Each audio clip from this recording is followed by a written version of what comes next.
3 coisas que você não pode fazer no seu apartamento e no seu condomínio, e muita gente faz. Tem muitas pessoas que acham que a vida condominial ela é aberta para você tomar qualquer decisão, qualquer atividade, mas isso tem algumas peculiaridades. Tem muitos limites envolvidos aí na vida em coletividade. Algumas pessoas acham que isso só dentro da área comum do condomínio, mas também algumas atividades dentro aí do seu apartamento também tem que estar atenta. E uma delas é o barulho excessivo. Essa é uma das campeãs.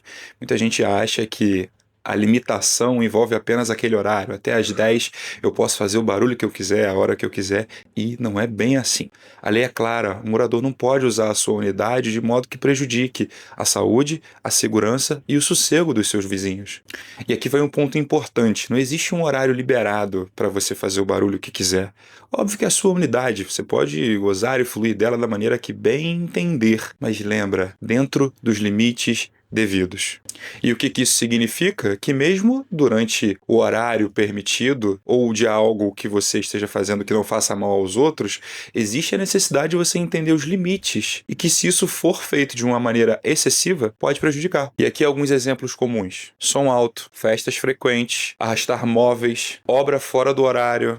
Se incomoda aos outros e está infringindo o regulamento interno e a convenção, já está errado. E as consequências também estarão sempre previstas dentro do regimento interno da convenção. São elas: advertência, multa e, em alguns casos, ação judicial para que o problema seja resolvido. E em situações mais graves, esse morador pode ser até enquadrado no que chamam de condômino antissocial. O ponto 2 é a famosa e famigerada inadimplência. Aqui não tem muita discussão. Isso é uma obrigação do condômino e ele tem que sempre que cumprir com ela, com o seu dever de pagar a cota condominial pontualmente. Essa taxa do condomínio, ela é algo obrigatório e algumas pessoas não se dão conta. Muitas já têm essa maturidade, mas é preciso deixar claro que existe uma previsão orçamentária estabelecida para que todo o funcionamento do prédio ocorra. Então isso envolve pagamento de funcionários, alguns condomínios aqui na Barra e Recreio a gente tem uma atuação mais voltada para condomínios quase que como um resort. Então eles têm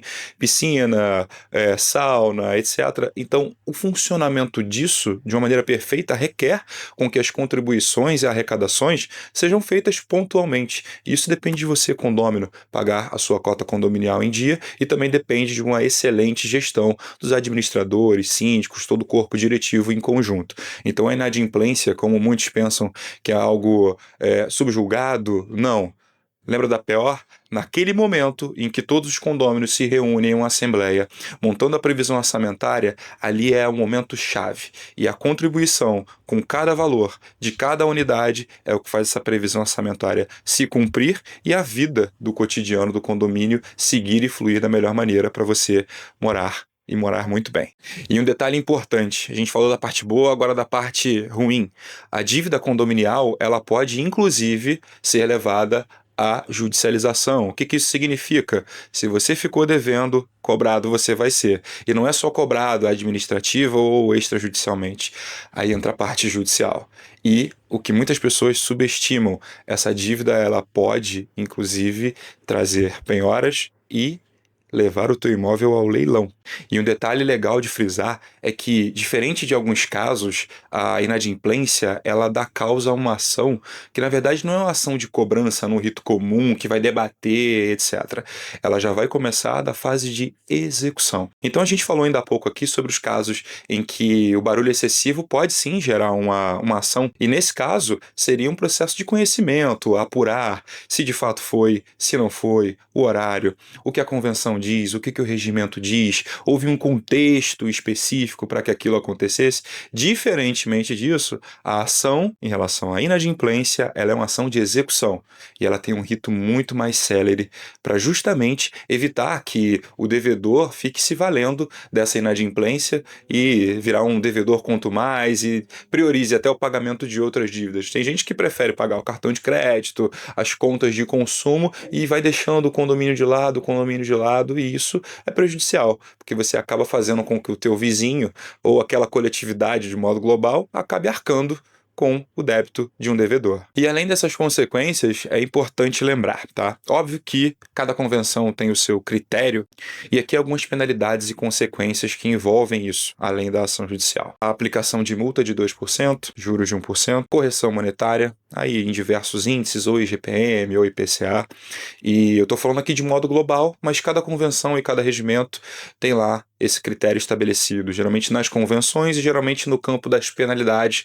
ali estão os pontos. Inclusive ali falando sobre a aplicação aliás, a incidência de honorários judiciais, seja na parte extrajudicial, seja na parte judicial. E lembrando também, óbvio, algo que as pessoas se esquecem, as custas processuais. Então, as custas iniciais para a distribuição desse processo, as custas que acontecem ao longo do processo, seja para pedir uma citação no endereço diferente, seja para pedir uma busca diferente em relação aos dados vinculados àquela pessoa, nesse caso, o devedor. Então, tudo isso ele fica envolvido num grande pack, né, numa grande bolha de valor que vai ser aplicada e paga efetivamente, se a condução da execução for bem feita, vai ser paga por esse devedor. Ou seja, não pagar o condomínio pode virar um problema muito e muito sério.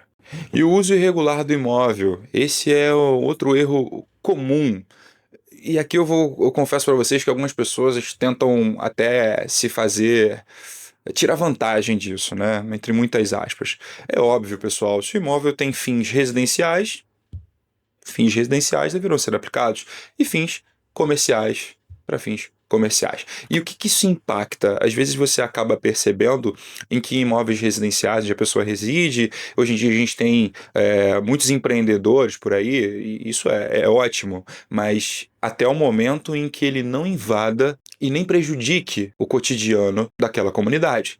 Então pensa comigo, se existe um empreendedor vizinho seu, e o que é ótimo, mas ele tem muitas entregas ou recebe muitas visitas, não é razoável que o imóvel, sendo concebido com a ideia de ser residencial, ele seja ali um local para ficar recebendo com uma gigantesca rotatividade. Imagina, travar o elevador de modo indistinto porque está recebendo muitas encomendas. Aí você faz com que aquela pessoa use o elevador quase que para uso exclusivo. Então isso não é razoável e sim, se você percebe isso acontecer aí no seu condomínio, seja você condômino, morador, administrador, fica atento, porque pode ser que no final das contas essa pessoa esteja usando o imóvel para os fins diversos do que ele foi concebido. E além do uso irregular do imóvel para esses dois pontos, também tem outros aqui que valem a pena chamar a atenção. O primeiro deles é fazer obras que mudem qualquer alteração da fachada, do ponto de vista do que é para fora, né? Ali da sua janela, sua varanda, gourmet, etc.